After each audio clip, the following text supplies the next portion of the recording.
চলে আসলাম নতুন একটি ভিডিও নিয়ে। আজকে 24 তারিখ, অর্থাৎ আজকে ইন্টারভিউয়ের কিন্তু কোচবিহার জেলার যে ইন্টারভিউ শুরু হয়েছে সেখানে কিন্তু প্রশ্নপত্র যেগুলো ধরা হয়েছে সেই প্রশ্নপত্র নিয়ে আজকে আলোচনা আমরা কিন্তু করব। আজকে প্রথমেই আমরা দেখে নেব ইন্টারভিউয়ের প্রথম পর্বের যে কোচবিহার সম্বন্ধে এবং কোচবিহার জেলার আশেপাশে সম্বন্ধে যেসব প্রশ্ন করা হয়েছে সেই সব প্রশ্নের প্রথম 20টি প্রশ্ন আজকে আমরা দেখে নেব।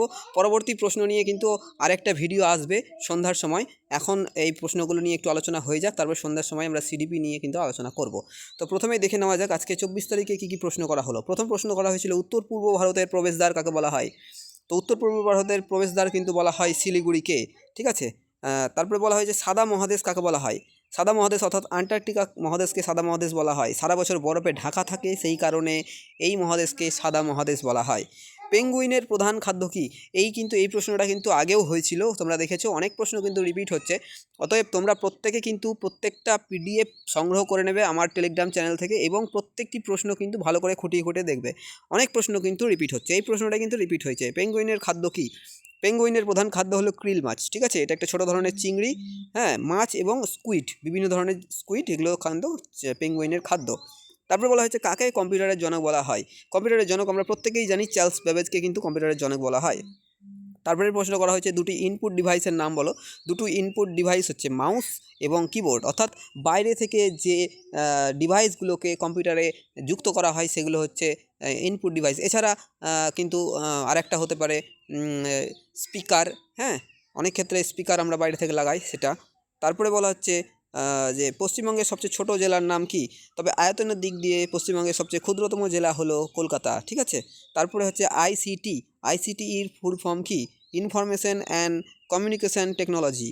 তারপরে প্রশ্ন হচ্ছে কোচবিহার জেলা কোন নদীর তীরে অবস্থিত। কোচবিহার জেলা শহরটি, এই কোচবিহার শহরটি তোর্সা নদীর তীরে কিন্তু অবস্থিত। তারপরে বলা হয়েছে প্রিপোজিশনের বাংলা অর্থ কী। প্রিপোজিশনের বাংলা অর্থ হচ্ছে পদান্বয়ী অব্যয়। ঠিক আছে। তারপরে বিশেষ্যের ইংরেজি কী। বিশেষ্যের ইংরেজি হলো নাউন। তারপরে প্রশ্ন করা হয়েছে বায়ুমণ্ডলের নাইট্রোজেনের হার কত। বায়ুমণ্ডলের নাইট্রোজেনের হার কিন্তু 78.08। কোচবিহার জেলার কয়েকটি দর্শনীয় স্থানের নাম বলো। কোচবিহার জেলার কয়েকটি দর্শনীয় স্থানের নামগুলি হলো কোচবিহারের রাজবাড়ি, মদনমোহন মন্দির, সাগর দিঘি, রসিক বিল, তারপরে হচ্ছে বানেশ্বর শিব মন্দির। ঠিক আছে। তারপরে 13 নম্বর প্রশ্ন তিস্তা ও করলা নদীর মধ্যবর্তী শহরের নাম কি। তিস্তা ও করলা নদীর মধ্যবর্তী শহরটির নাম হলো জলপাইগুড়ি। ঠিক আছে। তারপরে যে প্রশ্নটা করা হয়েছিল সেখানে প্রশ্ন কিন্তু যেটা করা হয়েছে আমি দেখাচ্ছি। মোট আজকে কিন্তু অনেকগুলো প্রশ্নই কিন্তু করা হয়েছে। যে প্রশ্নটা তারপরে করা হয়েছে আমি একটু তোমাদের দেখাই। এই যে দেখো, তারপরে কিন্তু করা হয়েছে যে কোচবিহার জেলা দুটি নদীর নাম, ওই তো তোর্সা এবং জলঢাকা। তারপরে বলা হয়েছে ওই যে ইংরেজি প্রিপোজিশনের বাংলা অর্থ পদান্বয়ী অব্যয়। বিশেষ্যর বাংলা ইংরেজি কি, নাউন। তারপরে বলা হয়েছে SAARCর পুরো নাম কি। South Asian association for religion cooperation, এগুলো হচ্ছে কিন্তু এটার ফুল ফর্ম। তারপর বলা হচ্ছে SSARC এর সদস্য দেশগুলির নাম বলো। সার্কের সদস্য দেশ 8টি সদস্য দেশ, তার মধ্যে হচ্ছে ভারত, বাংলাদেশ, পাকিস্তান, নেপাল, ভুটান, শ্রীলঙ্কা, মালদ্বীপ ও আফগানিস্তান। তারপরে যেটা প্রশ্ন করা হয়েছিল বায়ুমণ্ডলের নাইট্রোজেনের হার, বললামই একটু আগে 78.08। তারপরে যেটা করা হয়েছে প্রথম দিকে যে প্রশ্নগুলো করা হয়েছিল যে পশ্চিমবঙ্গের ছোট জেলা, সেটা তো আমরা বললাম কলকাতা। বজ্রপাতের দেশ কাকে বলা হয়। ভুটানকে বজ্রপাতের দেশ বলা হয়। দারুচিনির দ্বীপ কাকে বলা হয়। শ্রীলঙ্কাকে দারুচিনির দ্বীপ বলা হয়। শ্রীলঙ্কার রাজধানীর নাম কি।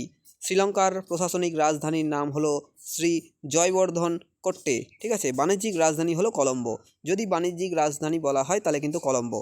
অ্যালবেডো কি সূর্য থেকে আগত সৌরশক্তির যে অংশ কোনো প্রকার উত্তাপ না ছড়িয়ে সরাসরি মহাশূন্যে ফিরে যায়। অর্থাৎ সূর্যরশ্মি আমাদের পৃথিবীতে আসে এবং সেই সূর্যরশ্মির 34% সূর্যরশ্মি কিন্তু সরাসরি পৃথিবীতে আসে এবং পৃথিবী থেকে ফেরত চলে যায়, তাকেই বলা হয় পৃথিবীর অ্যালবেডো। কম্পিউটার প্রযুক্তি থেকে যে প্রশ্নগুলো করা হয়েছিল যে কম্পিউটারের জনক বললাম একটু আগে চার্লস বেবেজ। দুটি ইনপুট ডিভাইস বললাম মাউস, তারপরে কিবোর্ড। তারপরে উত্তরবঙ্গ অর্থাৎ কোচবিহার উত্তরবঙ্গ সংক্রান্ত যে প্রশ্নগুলো করা হয়েছিল দর্শনীয় স্থান, নদীর নাম, কোন নদীর তীরে অবস্থিত। তারপরে বায়ুমণ্ডল থেকে এই যে বিভিন্ন ধরনের শতকরা কত পার্সেন্ট কী আছে না আছে এই বিষয়ে কিন্তু প্রশ্ন করা হয়েছিল আজকের প্রথম হাফের ইন্টারভিউয়ে। তো যাই হোক, এই 20টি প্রশ্ন নিয়ে আমরা আজকে আলোচনা করলাম। আর এই পিডিএফটি কিন্তু আমার টেলিগ্রাম চ্যানেলে পেয়ে যাবে, আর টেলিগ্রামের লিঙ্ক আমি আমার এই ভিডিও ডেসক্রিপশনে দিয়ে দেবো।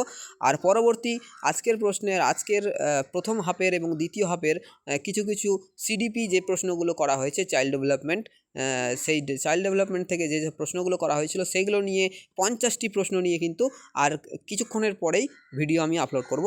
ততক্ষণের জন্য ভালো থাকো, সুস্থ থাকো, এবং যাদের আগামীকাল ইন্টারভিউ রয়েছে তারা অবশ্যই প্রস্তুতি নিতে থাকো।